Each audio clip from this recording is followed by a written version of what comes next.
சத்யாவில் சுதந்திர தின super offer. அனைத்து வீட்டு உபயோகப் பொருட்களும் மாபெரும் தள்ளுபடி விலையில் வாங்கிடுங்கள். பேரவை தலைவரை பார்த்து பேச நீங்க நேரடியாக அமைச்சரை பார்த்து பேச என்னை விழித்து நீங்கள் பேச வேண்டும் என்று கேட்டுக்கொள்கிறேன். அதனால நோட் பண்ணிட்டு எழுதிட்டு இருந்தாரு. அவர் எழுதுறாரு. நான் சொல்லலாம் எழுதிட்டு இருந்தாரு. ஆனால் எனக்கு மகிழ்ச்சி நோட் பண்ணிட்டு வரும்ல. ஆக கிட்டத்தட்ட 38 பிஹெச் இருக்கு. அதுல 10 பிஹெச் அப்கிரேடட் பிஹெச்எஸ். இந்த அப்கிரேடட் பிஹெச்எஸ்ல போதுமான வசதிகள் இல்லை. குறிப்பாக அங்க இருக்கக்கூடிய மிஷின்கள் எல்லாமே பழுதடைந்து விட்டன. அங்க இருக்கக்கூடிய கருவிகள், உபகரணங்கள், மருத்துவ உபகரணங்கள் அத்தனையும் கிட்டத்தட்ட 10 ஆண்டுகளுக்கு முன்னால் ஆகப்பட்டது. முதலாக மாண்புமிகு புரட்சித் தலைவி அம்மா அவர்கள் ஒட்டுமொத்தமாக தமிழ்நாட்டில் இருக்கக்கூடிய மருத்துவமனைகளை எல்லாம் அப்கிரேட் பண்ண வேண்டும் என்பதற்காக ஹெல்த் சிஸ்டம் ப்ராஜெக்ட் என்ற ஒன்றை 2005 கொண்டாந்தார்கள்.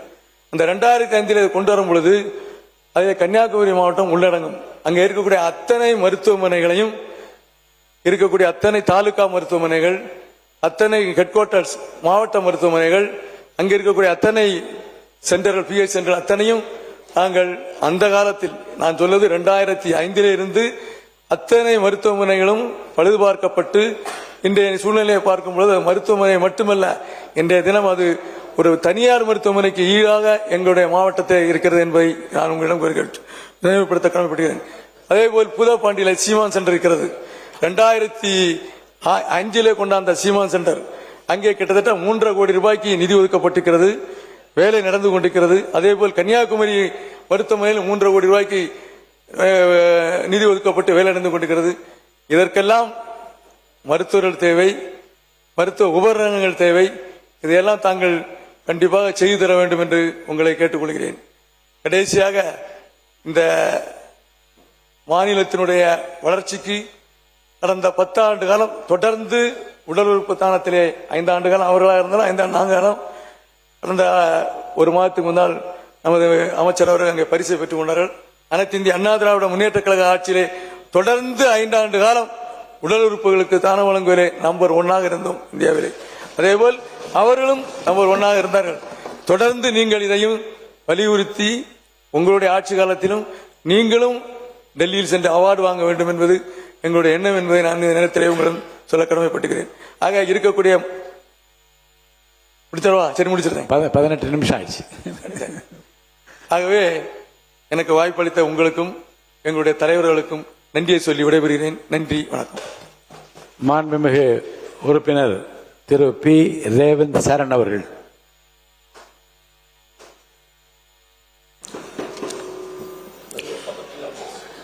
மாண்புமிகு பேரவைத் தலைவர் அவர்களே, இது வரலாற்று சிறப்புமிக்க சட்டமன்றம். சமூக நீதி கொள்கைக்கு சட்டம் வடிவம் கொடுத்த சட்டமன்றம். கல்வி கண் திறந்த கர்ம வீரர் காமராஜன் சட்டமன்றம். தமிழ்நாட்டின் பெயர் வைத்த அறிஞர் அண்ணாவின் சட்டமன்றம். சாமானியின் குரல் இந்த அவையில் ஒலிக்க காரணமாக இருந்த புரட்சித் தலைவர் எம்ஜிஆரின் சட்டமன்றம். அந்த வகையில் தமிழ்நாட்டின் வரலாற்றை திருத்தி எழுதி வரலாறுக்கான சாதனை படைத்துக் கொண்டிருக்கும் இளைஞர்களின் ஐகான், பெண்களின் காவலன், சமூக நீதியை நிலைநாட்டிக் கொண்டிருக்கும் ஜனநாயகன், நாளைய இந்தியாவின் ஒன் ஒன்லி நம்பிக்கை நாயகன் நம் மாண்புமிகு